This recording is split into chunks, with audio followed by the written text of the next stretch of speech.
Just 6 months after he was elected, George Bush had to abandon his no new taxes pledge in an attempt to reduce the massive federal deficit.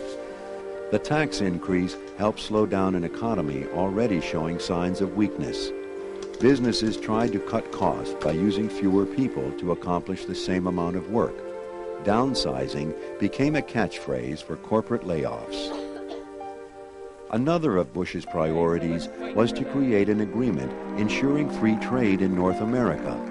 He pushed for the North American Free Trade Act, or NAFTA, an agreement with Mexico and Canada that would gradually do away with tariffs and other trade barriers among the three countries. Many economists believed that increasing trade with Mexico and Canada would create jobs and lower tariff barriers to American goods, while critics feared that it would lead to a loss of U.S. jobs. At the same time, the economy began to shift from manufacturing products such as cars and appliances to producing high-tech computers, software, information, and services. Along with the emergence of the Internet, these trends would revolutionize American education and business. Nevertheless, the economy remained sluggish. So, in 1992, Bush offered an economic revival plan. But when Congress attached an amendment raising taxes on the wealthy, Bush vetoed the bill.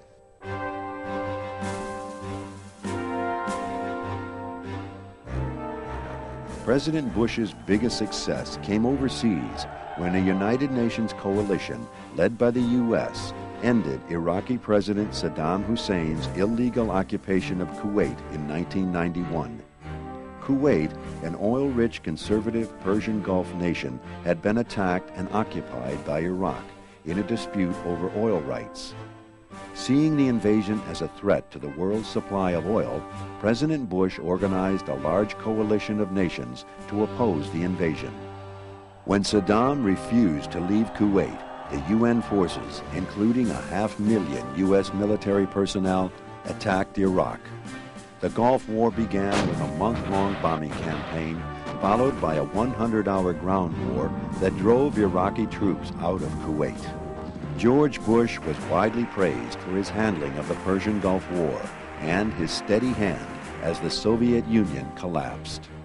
George Bush had won a major victory in terms of public relations in the Gulf War. On the other hand, the victory for his presidency that the Gulf War represented would not last. Many Republicans felt betrayed by the president's reversal on his no new taxes pledge. And despite approval ratings of nearly 90% after the Gulf War, many Americans believed that Bush was out of touch with their everyday problems and blamed him for the poor state of the economy. The economy would begin a kind of spiraling downturn in the late 1980s and would create the impression in the United States that Bush had been much more interested in foreign policy than what was going on at home. The tendency of voters to judge a president based heavily on the state of the economy would limit the presidency of George Bush to one term.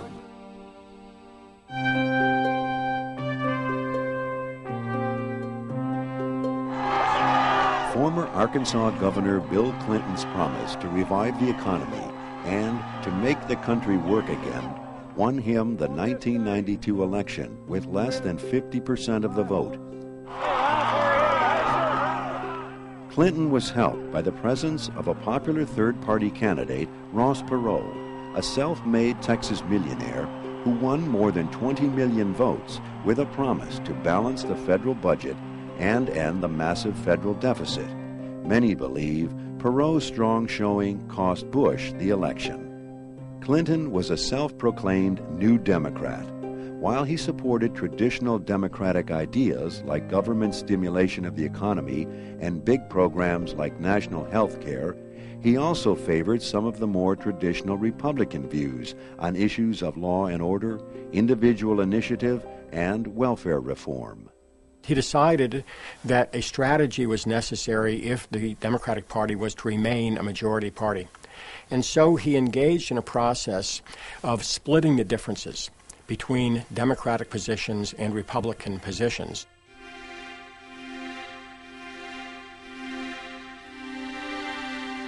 President Clinton promised to make affordable health insurance available to every working American. One of his first acts as president was to appoint his wife, Hillary Rodham Clinton, as head of his task force on health care reform.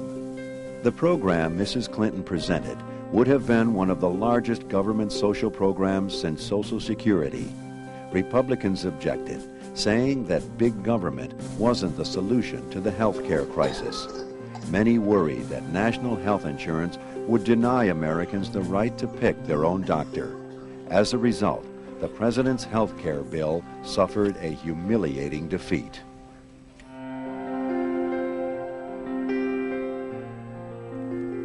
Backlash from the health care bill, as well as a big tax hike signed by the president in an effort to help balance the budget, resulted in a 1994 Republican landslide that swept both houses of Congress for the first time in 42 years. Conservative Republicans, led by Georgia Congressman Newt Gingrich, attacked Clinton's policies by drafting what they called a contract with America, promising to revive the kind of government President Reagan had championed. When President Clinton vetoed the Republican budget in late 1995, the two sides were at a stalemate, as Republicans refused to pass any temporary spending bills to keep the government running. As a result, many departments in the federal government were forced to shut down.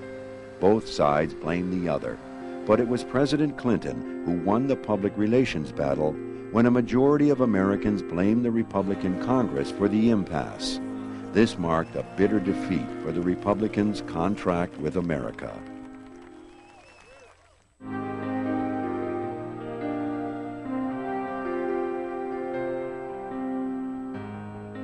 A good example of President Clinton's New Democrat philosophy was his welfare reform bill. In 1996, Clinton signed a largely Republican bill that placed new restrictions on aid for dependent children, food stamps, and Medicaid. The new bill also put time limits on how long most people could receive welfare, as well as incentives to get them off of welfare and into the workforce. Today, President Clinton is signing the Dole welfare bill. I'm glad he finally got around it. He vetoed it twice. Ending the current welfare system had been a part of the Republican agenda for years, and fulfilling his campaign pledge to end welfare as we know it angered many of Clinton's Democratic constituents.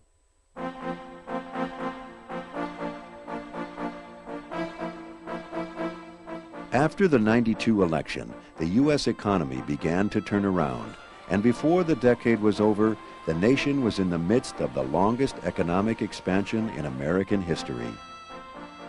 Many people also credited the work of Alan Greenspan, head of the Federal Reserve, who, through his skillful control of interest rates, kept inflation low while allowing the economy to continue to grow. In addition, American businesses invested heavily in new plants and equipment, which paid off in increased productivity.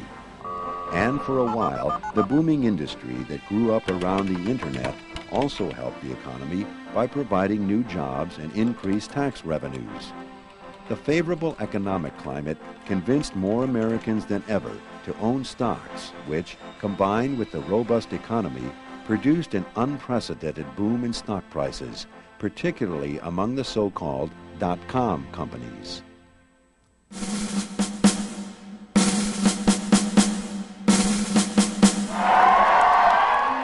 Despite his skill as a politician and the fact that he was re-elected in 1996, President Clinton had to weather a series of personal scandals during his time in office. The most serious involved his inappropriate involvement with a White House intern. He denied the relationship, but later was forced to admit that he had not been truthful. Bill Clinton became the first president in 131 years to be impeached by the House of Representatives and tried by the Senate. Ironically, Clinton's job approval ratings were higher than ever during the impeachment process. Public trust in Clinton himself, however, as well as in the presidential office in general, dropped dramatically. Nevertheless, the Senate acquitted Clinton on February 12, 1999, and he completed his second term. President Clinton presided over the strongest U.S. economy in 30 years. The combination of the two tax hikes by Presidents Bush and Clinton and a booming economy combined to produce 4 budget surpluses in a row, as well as a dramatic reduction in the federal deficit. But the economy took a downturn at the end of Clinton's presidency when the dot-com bubble burst and technology stocks tumbled from their high prices.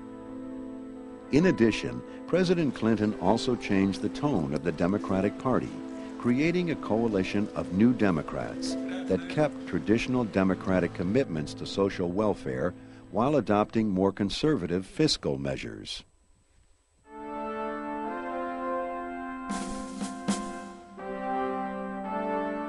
Despite Bill Clinton's middle-of-the-road position, political divisions between Republicans and Democrats became increasingly bitter and partisan. The presidential election of 2000 would prove to be a fitting symbol of the growing partisanship in the final 20 years of the 20th century. Throughout 2000, George W. Bush, the governor of Texas, campaigned on a platform of what he called compassionate conservatism against Vice President Al Gore, who hoped to step out of the shadow of Bill Clinton and create his own legacy. But after one of the closest presidential elections ever, no official winner had been declared.